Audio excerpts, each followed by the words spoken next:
2023 সাল শুরু হতে না হতেই ভূমিকম্পের ঘটনা যেন গোটা বিশ্বকে আতঙ্কিত করে তুলেছে। প্রথমেই 6 ফেব্রুয়ারি তুরস্কের ভয়াবহ ভূমিকম্প 7.8 মাত্রার মাত্র 1 মিনিটের কম্পনেই যে পরিস্থিতির সৃষ্টি হয়েছে তা দেখে গোটা বিশ্ব স্তব্ধ হয়ে গিয়েছিল। সেই রেশ কাটতে না কাটতেই ঘটে ইন্দোনেশিয়ায় ভূমিকম্প। এরপরই আফগানিস্তান ও ভারতের কিছু অঞ্চলে ভূমিকম্পের ঘটনা ঘটে।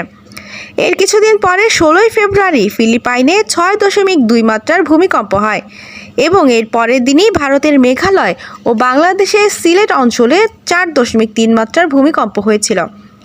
এরপর 21 ফেব্রুয়ারি আবারও সেই নিঃস্ব হয়ে যাওয়া তুরস্কে 6.4 মাত্রার ভূমিকম্প হয়।